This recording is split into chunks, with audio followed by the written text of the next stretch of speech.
자, 오늘 교복대회 예배 힘있게 한번 시작해 보겠습니다. 설교 말씀 전할 건데요, 우리 제목 크게 한번 읽고 시작하죠. 시작. 산은 산이요 물은 셀프로다 라는 제목으로 말씀을 전하겠습니다. 자, 교복대회 주제 영상 재밌게 봤어요? 자, 옆 사람하고 인사 한번 해봅시다. 혹시 네 모습 아니니? 이상하게 옷이 사람을 만든다고 하잖아. 그러니까 그 목사님이 신학대학원 다닐 때, 신학대학원 때도 예비군 훈련이 남아가지고 예비군 훈련을 갔거든. 택시를 타고 가는데 택시기사 아저씨가 그런 말씀 하시는 거야. 참 이 예비군복은 마법의 옷인 것 같다고.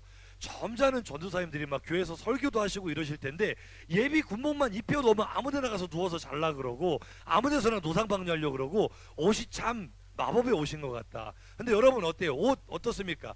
여러분 평소에 교회에 있으면 되게 착하잖아. 착한 말만 하고 교회에서 욕한다 안 한다? 욕도 안 해. 욕도 안 해. 친구들하고 싸운다 안 싸운다? 안 싸워. 그런데 이 교복만 입고 학교만 갔다 하면 어떻게 된다? 막 욕이 자동으로 나오고 막 아무데나 누워서 자려고 그러고 수업 시간에 수업도 안 듣고 지금 설교 시간에 조는 사람 아무도 없잖아요. 그런데 교복만 입으면 자꾸 그렇게 된다 안 된다? 왜 그럴까? 이 교복만 입으면. 목사님 오늘 교복을 입어보니까 어때? 되게 잘생겼지? 멋있고 교복 모델 같고. 알았어. 그런 반응 나올 줄 알았어. 근데 내가 교복만 입으면 이상하게 나 이해가 안 되는 게 하나 있는데 왜 나보고 불량해 보인다 그러지? 도저히 이해가 안 돼. 이보다 더 어떻게 단정할 수가 있지? 나는 오늘 교복을 딱 입으면서 와 10대로 돌아간 것 같아. 너무 좋다 이러고 왔는데 여러분 표정을 보니까 아닌 것 같아요. 어쨌거나 교복만 입으면 우리가 평소보다 좀 싸나워지는 것 같다 안 싸워지는 것 같다? 말도 좀 험하게 나오는 것 같다 안 나오는 것 같다? 도대체 왜 그럴까? 이 교복데이 우리가 주제 영상을 좀 하고 이제 이야기를 하고 싶은데요. 먼저 오늘 성철 스님 이야기를 좀 할게요. 우리나라 불교계에서 역대 가장 큰 스님으로 추앙받는 성철 스님, 지금 돌아가셨죠. 그분이 남긴 유명한 말이 있습니다. 무슨 말이지? 혹시 아니? 그렇죠. 산은 산이요 물은 물이로다. 이런 말이 있어요. 여러분 들어봤습니까? 이 제목으로 나온 책도 있습니다. 성철 스님이 쓰신 산은 산이요 물은 물이로다. 근데 여러분 이게 무슨 뜻인지 안다 모른다? 영어로 한번 옮겨볼까? Mountain is mountain. Water is water. 뭐야 이게 도대체? 무슨 뜻인지 알겠어 모르겠어? 이게 무슨 뜻인지 아는 사람이 정확히 아는 사람이 별로 없어요. 의견이 막 분분해. 이런 뜻이다 저런 뜻이다. 근데 목사님이 좀 자료를 찾아보고 공부를 해봤더니 가장 유력한 해석은요, 깨달음, 암, 그 자체가 진리다. 산을 보면서 저것은 산이로구나, 물을 보면서 이것은 물이로구나. 사실을 그냥 있는 그대로 말했다 그런 의미가 아니라 뭔가 삼라만상의 이치를 깨달은 거야. 야, 저걸 볼 때 산이라고 말할 수 있는 깨달음이 진리고 이 알게 되는 것이 진리다. 근데 이게 사실은 불교의 구원관하고 딱 맞습니다. 불교는요, 진리에 대한 깨달음을 통해 열반에 이르고 다 부처가 될 수 있다 이렇게 말을 하거든요. 결국 불교의 구원관은 따라해 볼까요? 깨달음을 통한 자력 구원. 이게 불교의 구원관이라고 할 수가 있어요. 그래서 성철 스님의 이 말을 재밌게 패러디한 문구가 바로 오늘의 설교 제목, 식당에서 많이 찾아볼 수 있습니다. 물론 재미있으라고 만든 말이지만 한번 읽어볼까요? 산은 산이요 물은 셀프로다. 물은 알아서 갖다 마셔라. 여러가지 버전이 있습니다. 여러 식당에서 다른 버전, 이거는 정수기 위에 붙어있는 말, 산은 산이요 물은 셀프로다. 또 다른 버전도 있어요. 산은 산이요 물은 셀프로다. 자, 재밌게 만든 패러디인 말인 것 같지만 사실은요, 목사님이 잠깐만 띄워볼래? 산은 산이요 물은 셀프로다. 여기에서 내가 지금 진리를 찾은 거야. 진리? 설교 제목을 찾은 거야. 이게 불교의 구원관이구나. 산은 산이요는 깨달음이야. 깨달음. 깨달으잖아. 물은 셀프로다. 구원은 셀프, 스스로 얻는 것이다. 이게 불교의 진리가 아닐까. 그런데요, 불교뿐만 아니라 많은 종교들이 이러한 자력 구원을 주장을 하는 걸 알 수가 있어요. 그러니까 고개 들고 한번 들어봐라 얘들아. 이를테면 이런 거야. 착한 일을 많이 하고 선행을 많이 쌓으면, 덕을 많이 쌓으면 죽어서도 좋은 데 간다. 이런 식의 인식 들어보거나 생각해 본 적 있다 없다 얘들아? 대답 좀 하고 반응 좀 해봐라. 있어 없어? 있잖아.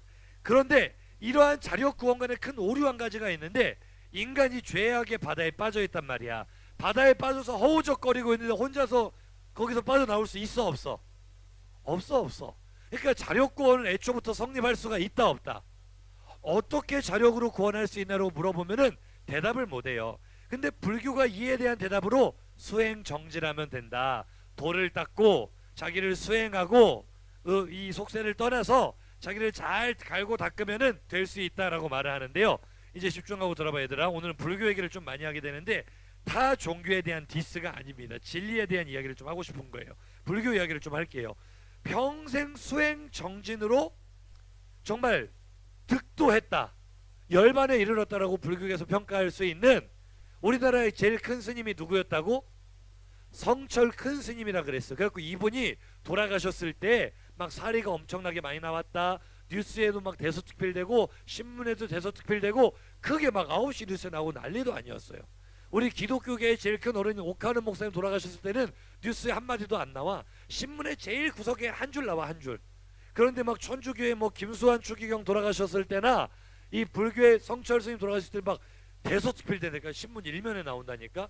그렇게 큰 사건이었어요. 그런데 그렇게 큰 스님이었던 성철 스님도요, 수행 정진을 통해서 스스로 구원을 받았다라고 말하지 않아요. 성철 스님이 돌아가시기 전에 쓴 시가 있습니다. 이거를 불교계에서는요, 그 임종계라고 불러요. 고승이 오랫동안 돌을 닦았던 고승이 죽기 전에 후세 사람들에게 마지막 자기가 깨달은 진리를, 교훈을 가르쳐 주는 것을 임종시로, 임종계로 남기는 것을 열반송이라고 합니다. 성철 스님의 열반송 한번 우리 읊어볼까요? 자, 목사님이 한자를 읽을 테니까 여러분이 한글로 크게 한번 읽어보세요. 생평기광 남녀군. 더 크게, 더 크게. 미천죄업 과수미.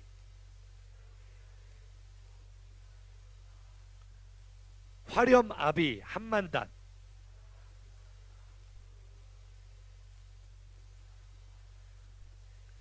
일륜토홍 괴벽산. 자, 그대로 띄워놓고 이게 누구의 시라고? 불교계의 가장 큰 어른이라고 말하는 성철 스님이 죽기 전에 실제로 쓴 시예요. 자, 이 시를 읽어보니까 여러분 어떤 느낌을 받아요? 성철 스님 구원 받은 것 같아요? 못 받은 것 같아요? 우리가 평가하는 게 아니라 본인 스스로의 평가가 나는 지금 천국에 간다고 말하고 있어요? 지옥에 간다고 말하고 있어요?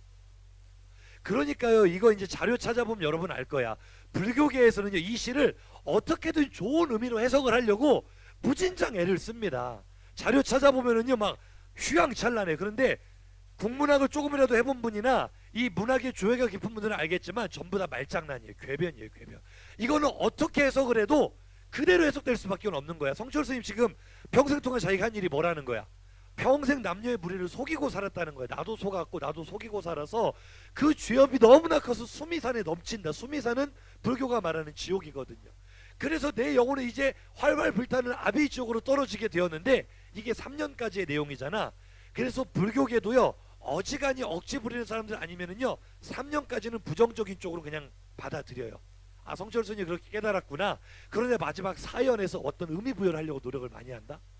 그래도 뭔가 이 수레바퀴는 인생을 뜻하는 거거든, 불교에서.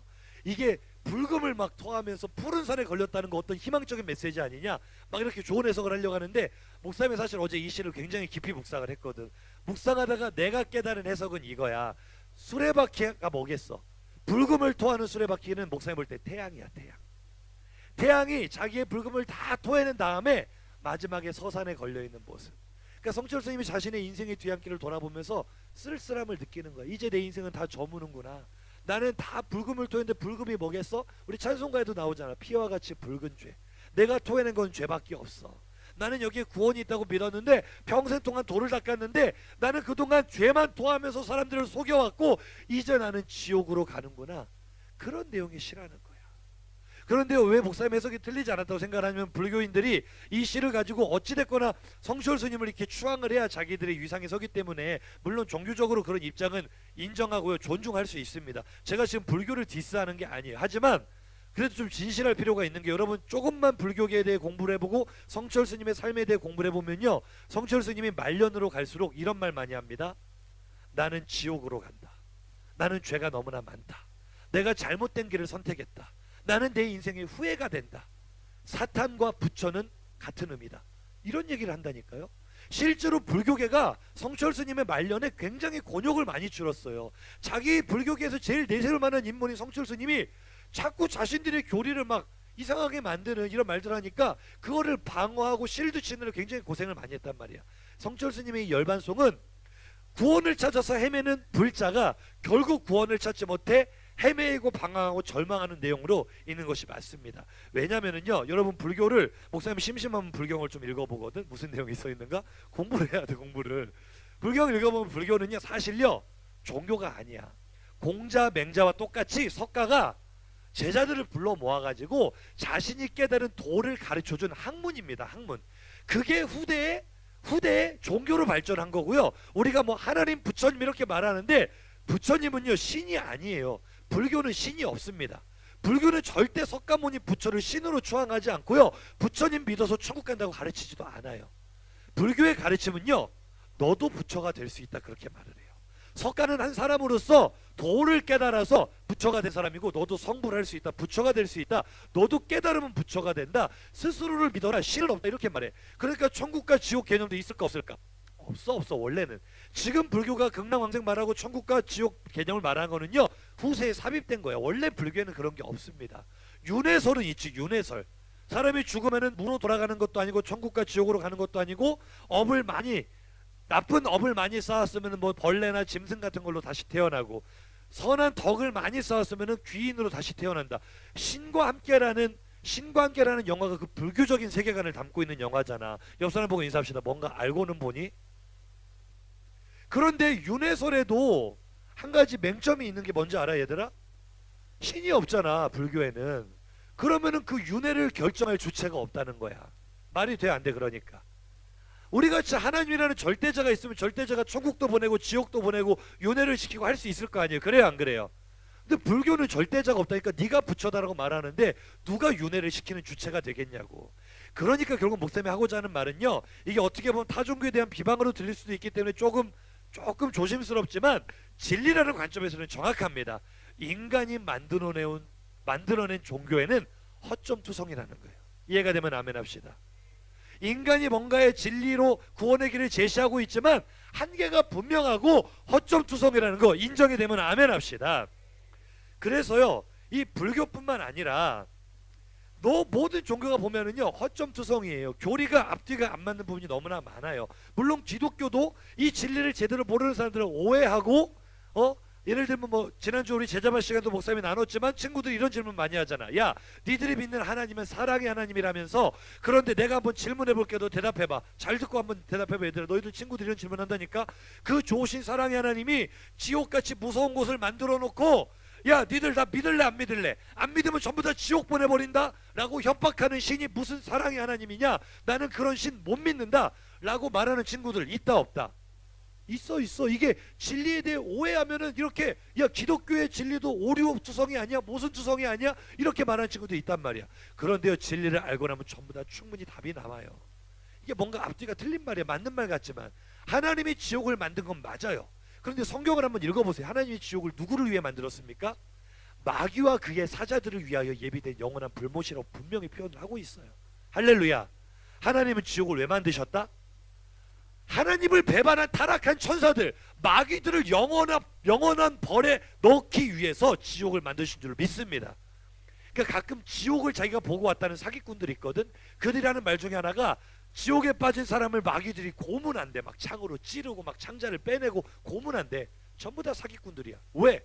지옥의 마귀들이 무슨 간수인 줄 알아? 마귀가 제일 고통받는 곳이 지옥이에요. 할렐루야.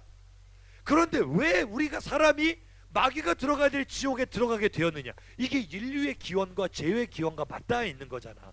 우리는 하나님이 주시는 행복을 누리고 살아야 될 사람들인데, 믿으시면 아멘. 고개 들고 전우야, 믿으면 아멘. 행복하게 살 수 있는 존재를 만드셨는데 우리가 누구의 속임에 넘어가서, 마귀의 존재는 뭔데? 지옥 들어가야 될 존재가 우리를 속인 거야. 우리는 하나님 나라를 누려야 될 존재인데, 야, 너 선악과 먹으면 하나님처럼 된다라고 속였지만 실제로 마귀 지가 하나님처럼 되려고 하다가 어디 들어가는 신세가 됐다? 지옥 들어가는 신세가 됐는데 사람을 똑같이 꿰어내잖아. 하나님처럼 된다라고 말했지만 그 속에 숨어진 속뜻은 뭐야? 너 이거 먹으면, 너 하나님 말씀 떠나면, 너 하나님 배반하면 나처럼 지옥 가게 될걸? 무서운 음모가 숨어있는 거야. 그런데 사람이 그걸 먹어 안 먹어? 먹잖아. 먹으니까 하나님의 자녀였던 우리가 누구의 노예로 전락해버려? 마귀의 노예로 전락해버리는 거야. 그러니까 우리의 주인인 마귀가 들어가는 그 지옥의 노예도 줄줄이 엮여서 들어가게 된 비극이 벌어지게 된 거로 이해가 되면 아멘 합시다. 기독교를 오해하면 안 돼요. 왜 예수님이 이 땅에 오셔서 십자가에 죽으셨는데 그 죄의 쇠사슬을 끊어주시려고. 아멘 좀 크게 해봐 얘들아. 이게 복음이고 진리란 말이야. 마귀의 종노릇하며 쇠사슬에 묶여서 지옥으로 들어갈 수밖에 없는 우리의 그 쇠사슬을 끊어주시려고 하나님의 아들 예수 그리스도께서 이 땅에 오셔서 십자가에 죽으셨단 말이에요. 이 진리를 모르니까 교리가 허점투성이 아니냐라고 말할 수도 있는데 기독교는요 허점이 없습니다. 하나님의 말씀은 진리고요, 성경의 유일한 구원의 길인 줄로 믿습니다. 원래 좀 이따가 나와야 될 내용인데 나 말 나오기 전에 미리 말을 할게요. 사람들이 말을, 야 기독교는 왜 이렇게 편협해, 다른 종교를 인정하지도 않고 자기들밖에 구원이 없다고 말하고, 왜 교회 다녀야만, 성경을 믿어야만, 하나님을 믿어야만 구원받는다고, 불교는 그렇게 말 안 하던데, 불교는 기독교 가도 되고 천주교 가도 된다고 이렇게 넓게 포용적이게 말하던데 왜 이렇게 기독교는 편협해? 라고 말하는 거 들어봤어 안 들어봤어 얘들아? 왜 편협한지 알려줄까? 1 더하기 1은? 대답 좀 해요. 1 더하기 1은? 아니야. 1 더하기 1은 3이 될 수도 있고 4도 될 수 있어. 자, 지금 목사님이 정상으로 보여 비정상으로 보여? 자, 1 더하기 1은 뭐라고 얘들아? 이게 진리예요. 다른 답이 있을 수가 있어요 없어요? 진리는 원래 편협한 거예요. 할렐루야. 아멘 좀 크게. 진리는 원래 편협한 거예요. 천주교가 잘못하고 있는 거야. 지금 WCC에 동의하는 교회들이 잘못하고 있는 거야. 어떻게 구원의 길이 두 가지가 될 수가 있어? 천하 인간에게 예수 이름 외에는 구원의 이름을 주시지 않았단 말이야. 그런데 무슨 종교를 믿어도 산의 정상은 하나고 올라가는 길은 여러 갈래니까 어떤 종교를 믿어도 구원받을 수 있다. 그게 사기지. 진리는 하나입니다. 진리는 오직 예수 그리스도. 우리는 진리를 아는 사람들이기 때문에 다른 것은요, 우리가 불교인들을 미워합니까? 천주교인들을 미워합니까? 아니요. 인간적으로 존중하고 섬길 수 있어요. 하지만 교리적으로 들어가면 절대로 타협할 수 없는 진리의 길이 있단 말이에요. 믿어지면 아멘 합시다. 진리는 하나, 편협할 수밖에 없어. 근데 사람들은 하나가 아니라고 말을 해요. 왜? 산은 산이요 물은 셀프니까. 구원은 내 스스로 찾을 수 있다 생각하니까 나름대로 구원의 길을 제시한 게 바로 종교고, 아직도 사람들은 그 허점투성이인 종교에 문을 두드리고 있어요. 거기에 구원이 있을 줄로 알고. 왜 이런 일이 일어나죠? 지지난주에 한번 설교했을 거야. 하나님의 영이 우리를 떠난 다음에 흙덩어리로 전락해본 우리 안에는 귀소 본능이 남았다고. 기억나면 아멘.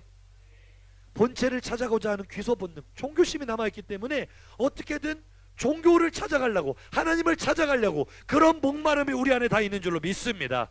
여러분 이 시간 예배 자리에 그냥 나온 것 같지만 하나님을 향한 목마름 때문에 이 자리에 나온 줄로 믿습니다. 할렐루야. 근데 사탄이 이 기회를 놓치겠냐고. 얘들아, 이 원리를 잘 한번 봐봐. 하나님으로부터 사람을 얼마나 힘들게 분리시켜놨어 사탄이. 지난주에 살펴봤잖아. 사탄의 전략 성공한 거야.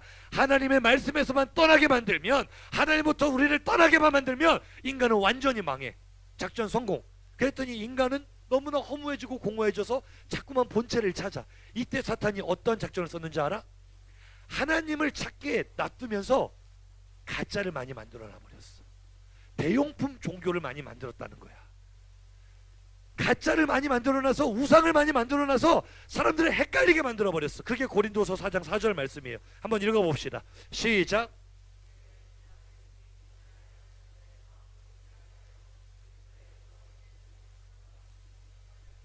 그리스도는 하나님의 형상이니라. 할렐루야.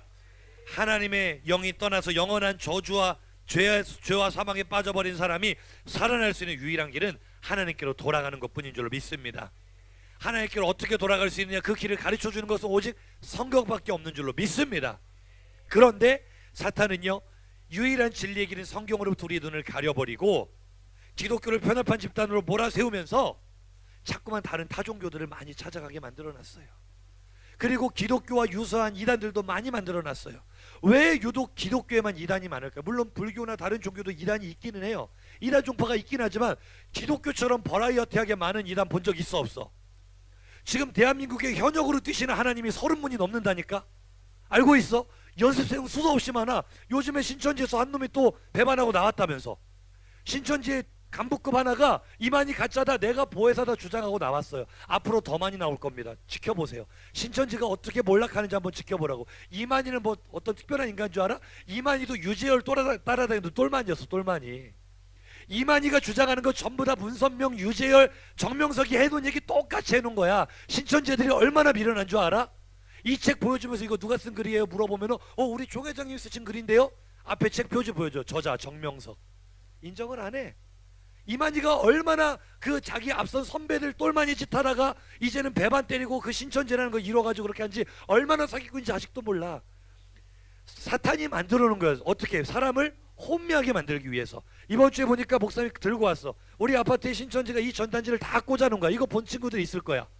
강제 개종 불법 행위가 제 친구를 죽였습니다. 2번의 납치, 44일간의 감금, 강제 개종 중에 사망한 청년 고구지인. 왜 27살 그녀가 죽어야 했나? 자극적인 문구로 아마 재훈이가 광주 가서 받아온 것도 이 전단지일 거고 요즘 이거 가지고 날리고 있어요. 얘들아, 네이버 이 죽었다는 사람 이름 한번 줘봐. 구지인. 뉴스가 쭉 나온다. 강제 개종 목사에 의해 죽임당했다.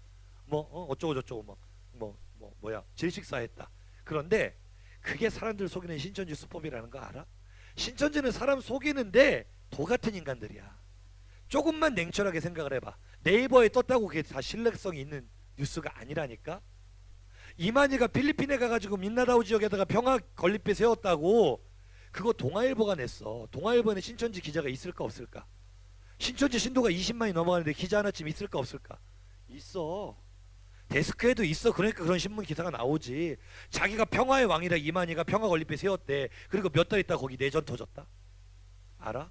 얼마나 사기꾼인지? 이번에 이 구지인 사건 나온 신문사 내가 쭉 봤어. 신천지 자체 신문사인 천지일보, 통일교 신문사인 세계일보, 그리고 지역 신문사지만 돈 좀 먹였나 보지 금강일보. 거기에 나와. 그런데 일반적인 기사라면 사람이 죽었어. 그럼 의당 나와야 되는 게 사고 원인을 밝혀야 되겠지. 그리고 누가 죽였나 나와야 되겠지. 그 다음에 그것이 어떻게 처리가 되고 누가 구속이 되고 어떻게 형사처벌을 받는지가 나와야 되겠지. 제목만 보지 말고 내용을 꼼꼼히 살펴보라니까. 누가 죽였고 왜 죽였고 그 사람이 어떤 처벌을 받았는지 하나도 없어. 전부 다 추측이야. 추측. 죽은 거는 사실이야. 왜 죽었는지 알려줄까?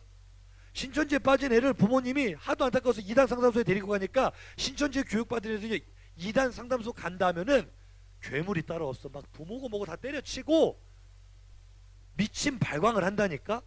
사람 많아서 하도 발광하니까 부모님이 얼굴을 딱 막아서 제지를 했대. 근데 이게 순간적으로 질식이 돼가지고 병원으로 실려간 거야. 거기서 치료받다가 죽었어. 그러면 엄밀히 한번 말해볼까? 팩트를 말해볼까? 신천지가 죽인 거야. 신천지에 그 딸이 빠지지 않았더라면 부모도 몰라보고 그렇게 난리 발광을 할까 안 할까? 안 해. 자, 신천지는 실제 뭐라고 가르쳤는지 실제 사례를 말해줄까? 이건 내가 신현웅 목사님한테 직접 들은 이야기니까. 이단 상담소를 가게 되면 어떻게 하라는 행동 요령이 다 있다. 실제 일어난 사건 1번, 엄마 아빠 차를 타고 이단 상담소 끌려가다가 달리는 차 문을 열고 뛰어내렸어. 두 번째 사례, 끌려가다가 고속도로 휴게실에 내가 가게는 가는데 화장실 잠깐만 들리도 너무 급하다고 화장실에 들어가서 락스를 마시고 자살 기도를 했어. 왜 그런 줄 알아? 신천지에서는 젊은 애들을 세뇌시켜가지고 너희들 이단 상담소 가면은 영혼까지 전부 다 뽑혀서 죽는다. 영원한 지옥에 들어가니까 차라리 못 피할 것 같으면 자살하라고 가르친다. 그럼 너희들 영혼은 천국 간다고 가르친단 말이야. 그리고 걔네들은 하나 죽기를 은근히 바래. 지금 제대로 걸려 들은 거야. 만약에 얘가 진짜 상담받아 죽었으면 더 크게 난리 냈을걸? 지금 강제 개종이 뭐야? 신천지가 종교야? 신천지가 종교냐고. 유사일에 이런 사기꾼 사이비 집단은 없어요. 이거는 종교 축에도 못 끼는 사기꾼 집단이야. 무슨 종교가 거짓말을 조장을 해? 무슨 종교가 가정을 깨뜨려? 이런 비윤리적인 비도덕이 무슨 강제 개종 목사라는 거는 존재하지 않습니다. 여러분, 지금 이 시대가 어떤 시대인데 대한민국 민주주의 사회에서 종교의 자유가 헌법으로 보장되는 사회에서 미쳤다고 기독교 목사들이 이게 강조 개종이야. 재원이가 불교를 믿는데 내가 데려다가 얘를 막 물고문을 시켜, 고춧가루를 막 먹여, 막 전기고문을 막 시켜. 그러면서 너 부처님 믿을래 예수님 믿을래, 부처님 믿을래, 또 전기고문 막 시켜. 3박 4일을 고문시켜가지고 재원이가 지쳐가지고 내가 이러다 죽겠다 싶어가지고 저 예수님 믿을게요. 이게 강제 개종이야. 이해가 되면 아멘 합시다. 신천지는 지금 이단 상담소에서 그런 일이 벌어지고 있다고 주장을 하는 거야. 이 더러워서 만지기도 싫은데 말이 돼? 그런 일이 벌어질까 안 벌어질까? 생각을 해봐. 말이 되냐고. 걔들은 종교도 아니기 때문에 강제 개종이란 말 자체가 맞지도 않아. 하지만 강제 개종? 자, 그럼 이 전단지 내용 한번 말해볼까? 아이 더러워 진짜. 전단지 내용 한번 말해볼까? 왜 그녀가 죽어야 되는데 강제 개종 교육을 받다가 죽었다는 거야. 그러면 상식적으로 접근해보자고. 강제 개종이라 한다면 응당 그 사람이 원래 어떤 종교를 믿었는가 말해야 될 거 아니야? 그래 안 그래? 그래 안 그래? 이 사람이 불교도였는데 기독교인이 기독교 만들려고 고문하다 죽였다. 이러면 9시 뉴스에 나오지. 해외 토픽감이라고. 그래 안 그래? 21세기 민주주의 사회에서 그런 일이 벌어질 수 있을까? 없어. 그러니까 이 전단지 아무리 살펴봐도 신천지란 말 진짜도 안 나와. 자기들의 정체를 쏙 숨긴다? 왜 그런 줄 알아? 아무리 자극적으로 전단을 줘봤자 대한민국 사람들 이제 다 알거든. 신천지 하면 얼마나 또라이 집단인지 다 안단 말이야. 지들이 캥기는 게 있으니까 신천지라고 말을 못해. 누가 봐도 신천지인데. 뒤에 뭐 강제 개동 뭐 인권 연대? 웃기고 있어. 청와대 여기다 막 구구절절히 감정에 호소한다. 청와대에 이거를 청원을 올렸고 14만 명이 서명을 했는데 갑자기 글이 삭제됐대. 얘들아, 지금 시대가 어떤 시대인데 문재인 대통령이 됐는데 청원 올라갔는데 그게 강제로 그냥 삭제된 일이 가능할까 불가능할까? 왜 삭제됐겠어? 정부도 알아. 얘들이 신천지라는 거를. 상대할 가치가 있다 없다. 말도 안 되는 장난질을 하고 있는 거야. 뉴스를 조금만 분석해봐도 이것들 또 장난치고 있네, 이 말이 나오는 거야. 걔들이 이걸 이용해. 문제는 이런 상대할 가치도 없는 말장난에 속아 넘어가는 친구들이 많다니까. 재훈이도 이거 보고 충격받아가지고 목사님, 그래도 사람이 죽은 건 사실이잖아요. 근데 그때 할 말이 없더라고. 그래, 그건 사실일 수 있지. 사람이 죽은 건 사실인데 강제 개종교육 받다 죽는 그런 거 없다니까요. 신천지가 왜 그렇게 그 이단 상담소를 두려워하는 줄 알아? 그 사람들 다 신천지에서 나온 사람들이야. 신천지 핵심 교리가 뭔지를 알고 약점이 뭔지를 너무나 잘 알아. 사람이 거기만 가면 다 살아나요.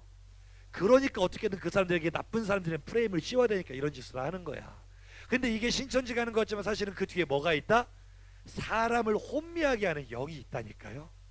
대용품 종교를 만들어 놓고 있다니까. 믿어지면 아멘 합시다. 아멘. 뭐하다 이렇게 열받아가지고 막 이렇게 신천지 신자만 나오면 진짜 열받아가지고. 옆 사람에게 인사합시다. 혹시 신천지에 빠져 계신가요? 정신 차리세요.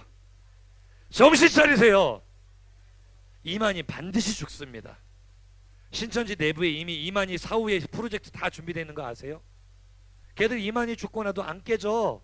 이미 다 사후 조치 돼 있어. 얼마나 그 돈벌이가 되는 줄 알아? 사람들 등쳐먹는 사기꾼 집단인데. 참고로 말해서 이번 주에 우리 서울 갔다 왔잖아. 지난주에 서울 강남터미널 센트럴 뭐야 그게 뭐라고 하니? 센트럴파크? 센트럴파크 아파트 아니가? 센트럴시티인가요? 센트럴시티 맞아요? 요즘 서울 가서 잘 센트럴시티 고속터미널 전체하고 그 위에 메리어트 호텔 전체가 다 통일교 거예요. 그거 가지고 놀라면 안 돼. 통일교 전체 재산의 100분의 1, 1000분의 1도 안 될걸? 이단들 돈 많습니다. 걔들은요 기독교 갈 때 뭔 헌금을 그렇게 많이 내냐고요. 우리는 헌금 11조도 없고 아무것도 없다고 막 환영 웰컴 그래. 들어가봐. 전 재산 다 갖다 바치기 전에는 못 나와. 그게 이단이야. 옆 사람 보고 인사합시다. 어이구 정신 차리자. 무슨 대한민국에서 이만희가 언제 왔는지도 모르는 이만희가 보혜사고 성령님이고 재림주고 나발이고 30명이 있다는데 지금. 어이구 진짜. 옆 사람 인사합시다. 속지 말자. 근데 자꾸만 구원은 셀프다 가르쳐 영이. 그래서 우상을 막 섬기게 만들어. 왜냐면 우리 생각이 허망해졌기 때문에. 로마서 오늘 본문 한번 보세요. 로마서 1장 21절 노란 글씨만 시작. 그 생각이 허망하여지며 미련한 마음이 어두워졌나니 썩어질 사람과 새와 짐승과 기어다니는 동물 모양의 우상으로 우리 그들을 섬긴단 말이야. 우상을 섬기면은요, 우상은 사람의 삶을 피폐하게 합니다. 영혼을 죽입니다. 얘들 한번 생각해봐. 인류 역사 가운데 하나님이 아닌 다른 신을 섬기는 왕조마다 얼마나 거대한 신전을 세우니. 그리스의 로마 파르테논 신전 한번 봐봐. 신전이 크다 안 크다? 그럼 그때 무슨 기중기 크레인이 있었겠어 없었겠어? 포크레인 덤프트럭 레미콘이 있다 없다? 그럼 그 엄청난 거 다 누가 지어? 무고한 백성들이 피땀 흘려서 짓는 거야. 이해가 되면 아멘. 얼마나 많은 사람들이 희생됐을까? 얼마나 많은 무고한 생명이 죽었을까? 이번에 그 LCT 부산 LCT에도 죄 없는 인부 4명이 그 죽었대잖아요. 안전수칙 지키지 않아가지고 그 회사 측에서. 당시에는 얼마나 수많은 사람이 죽었겠는가 한번 생각을 해보세요. 우상을 섬기는 게 우리의 행복이에요, 우리의 불행이에요? 그래서 하나님 명령하시는 거예요. 출애굽기 20장 3절부터 한번 노란 글씨 읽어봅시다. 시작. 너는 나 외에는 다른 신들을 내게 두지 말라. 우상을 만들지 말고 어떤 형상도 만들지 말며 그것들에게 절하지 말며 그것들을 섬기지 말라. 할렐루야. 옛날에 목사님이 이 계명이요 하나님을 위한 계명이라고 생각을 했어요. 하나님이 기분이 나쁘니까, 하나님이 자존심이 상하니까 너희들은 나 외에 다른 신 섬기면 안 된다 라고 하시는 줄 알았는데, 알고 보니까 이 계명이 나를 위한 계명이었어요. 우상 섬기면 네가 불행해지니까, 우상 섬기면 네 인생이 망하게 되니까, 네 생명이 상하게 되고 네 건강이 잃어버리게 되니까 우상 섬기지 마. 나는 너의 하나님이야. 너를 구원할 수 있는 진짜 신은 오직 나뿐인데 나는 너를 압제하는 폭군이 아니야. 나는 너의 행복을 위하여 아들의 생명을 내어주는 하나님이야. 그 메시지가 여기 흐르는 줄로 믿습니다. 할렐루야. 하나님의 메시지는 오늘도 동일해요. 이 세상에는 두 종류의 사람이 있습니다. 두 종류의 종교밖에 없어요. 한번 따라해 볼까요? 주님 안, 주님 박. 복습할 거야. 다음 주에 또 물어볼 거야. 고개 들고 크게 한번 해보세요. 주님 안, 주님 박. 자, 다시 한번 퀴즈. 세상에 두 가지의 종류가 있다고. 무엇이 있어? 주님 안이 있고요. 그 다음 주님 밖이 있어요. 할렐루야. 지금 만약에 이 자리에서 예배가 너무나 힘들어, 설교가 지루해, 찬양과 기도 때는 입도 딸싹 안에 목석처럼 서 있어, 이런 친구들이요, 안타깝지만 교회 안에는 있지만 주님 밖에 있는 것일 수 있어요. 주님 밖에서 지금 자꾸 다른 우상을 쫓는 거예요. 부처님만 우상이 아니야. 스마트폰이 우상이다, 노래방이 우상이고 친구가 우상이야, 세상 문화가 우상이야. 그런 것들 할 때는 집중력이 막 폭발적이야. 폭발적. 지금 막 잠만 자고 있는 찬우야, 정신 차려라. 찬우는 PC방 별로 안 좋아하지. 찬우는 내가 볼 때 축구가 우상이 될 수가 있어. 쟤는 새벽 3시까지 축구를 하거든. 대단한 친구야. 그런데 그거는 지금 하나님이 아닌 다른 것을 내가 즐거움을 찾고 행복을 찾으려고 하는 거거든. 찬우 그만 봐, 목사님 봐, 목사님 봐. 그런데요, 거기 진정한 행복이 없어요. 시간이 지나면 허무해지고 답답해지고 비참해질 뿐이라니까요. 따라합시다. 하나님 밖에는 행복이 없다. 교회 안에 있지만 주님 밖에 있는 사람 불행하다, 안 불행하다? 불행해요. 근데 우리 고등배는 그런 사람이 한 사람도 없는 줄로 믿습니다. 아멘 안 하면 그런 사람이라고 내가 증명하는 거야. 고개 들고 크게 아멘. 주님 안에 있는 사람만 아멘. 주님 밖에 있는 사람은 노멘. 주님 안에 있는 사람 다시 한번 아멘. 다시 한번 말한다 얘들아. 주님 안에 있는 게 뭐야? 예배가 즐거운 거야. 처음부터 즐거울 수는 없겠지. 즐겁기 위해서 내가 한번 참여해보는 거야. 좀 이따 결단송할 때 일어나서 한번 힘있게 결단송 한번 불러보는 거야. 기도할 때 소리를 내서 한번 기도 한번 해보는 거야. 그게 주님 안에 있는 삶이에요. 할렐루야. 교복데이잖아. 말씀을 마치면서 마지막 결단, 이 메시지를 좀 나누고 싶어요. 이 말씀을 들어야 될 친구들 너무나 많아, 우리 고등부에. 자, 주님 안에 있는 것 같지만 주일날에만 주님 안에 있는 사람들, 몇 사람 보고 인사합시다. 너 아니니? 정말 예수님을 사랑하는 것 같지만 교회에서만 사랑하는 사람들. 놀랍게도요, 우리가 지금 교복을 입고 예배드린 이유가 뭐야? 하나님, 제가 지금 교복을 입고 1년 중 제가 가장 많은 시간을 보내는 게 교복을 입고 보내는 시간인데, 이 교복을 입고 하나님을 예배합니다. 이 교복을 입고 살아가는 모든 순간에 저는 삶으로 하나님을 예배하겠습니다. 근데 이 삶의 예배가 안 되는 친구들이 너무나 많아. 교회에서는요, 목사님 앞에서는요 순한 양이에요, 순한 양. 근데 심지어 분반에서부터 돌변하는 친구들이 있다니까. 옆 사람 보고 인사합시다. 양심적으로 그러지 말자. 분반 시간에 선생님 앞에서 벌써 이렇게 버릇없이 행동하고, 집에 가면은요 거의 90%는 바뀌어. 스위치가 있는 것 같아. 너희들 등 뒤에 한번 살펴봐야 되겠어. 교회 모드 스위치, 집 모드, 학교 모드 나눠져 있는 것 같다니까. 집에만 가면은 막 그냥 야생마가 따로 없어. 부모님한테 막 덤벼들고, 뭐 돈 맡겨놨어? 돈 내놔요, 돈 내놔. 뭐 먹을 게 없다고 투정하고, 엄마한테 소리 지르고, 방문 부시고. 아니, 그 문짝 하나 살 능력도 없는 것들 왜 이렇게 문을 팍팍 차고 들어가? 이해가 안 돼, 이해가 안 돼. 학교 가면 말도 못해. 옆 사람 보고 인사합시다. 가관이다, 가관이다. 학교에서요, 잘 들어 얘들아, 새학기잖아. 낯선 선생님, 낯선 친구들 만나서 너희들의 생존 본능이 마구마구 용수숨을 칠 거야. 친구들이 모여서 막 욕을 하는데 들어보니까 막 이런 겟세만에 막 이런 막 욕을 하고 막 욕한 거 아니야. 이런 10원짜리 막 욕을 하고 하는데 내가 왠지 거기 섞이지 않으면 나만 왕따 당할 것 같은 거야. 나만 못나 보일 것 같은 거야. 그러니까 예수 믿는 내가 거기 섞여서 입으로 죄 짓고 있는다니까. 그래 안 그래? 양심 있으면 말 좀 해봐. 그래 안 그래? 그게 우상한테 속는 거야. 친구라는 우상한테 속는 거라고. 우리는 누구 안에 거해야 되는데, 주님 안에 거해야 되는데 학교에서는 주님 밖으로 나와버린다고. 오늘 우리 영상 잘 봤잖아. 친구들한테 과시하기 위해서 나의 존재감 어필하기 위해서 새치기 한다니까.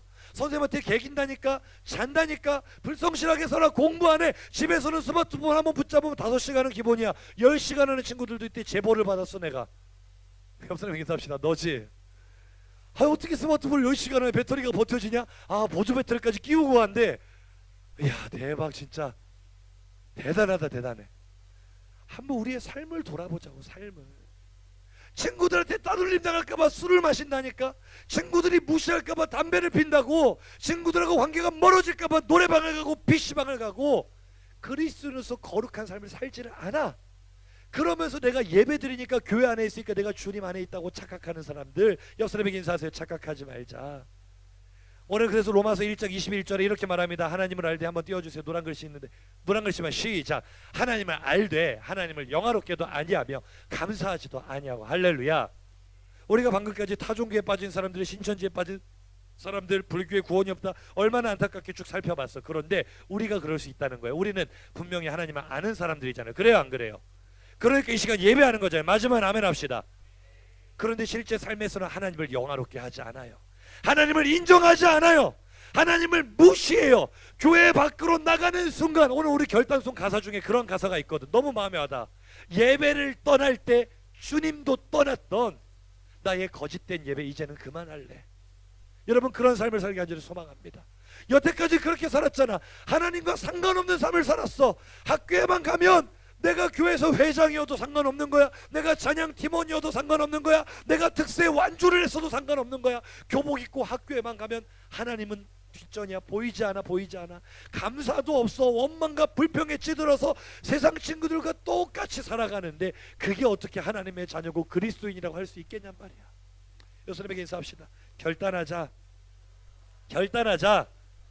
얘들아, 친구들 무서워서 그렇게 하는 게 영적으로 이러는입니다. 고린도전서 10장 20절에요. 고린도전서 10장 20절에 시작. 무릇 이방인이 제사하는 것은 귀신하게 하는 것이요 하나님께 제사하는 것이 아니니 나는 너희가 귀신과 교제하는 자가 되기를 원하지 아니하노라. 할렐루야.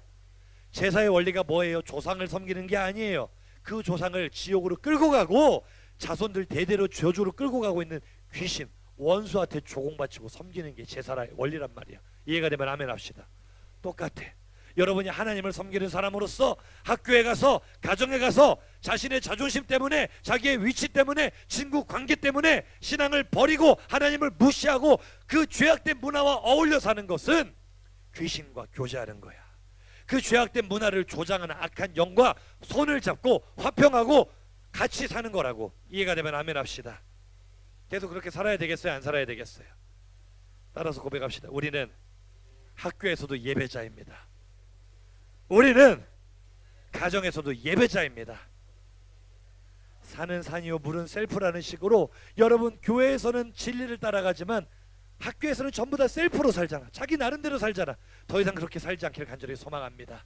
우리 오늘 여기서 드리는 예배가 가정으로 연결되기를 원합니다. 학교로 연결되기를 원합니다. 범사의 하나님을 인정하기를 원합니다. 그래서 삶의 예배에 승리하는 여러분들 간절히 축복합니다.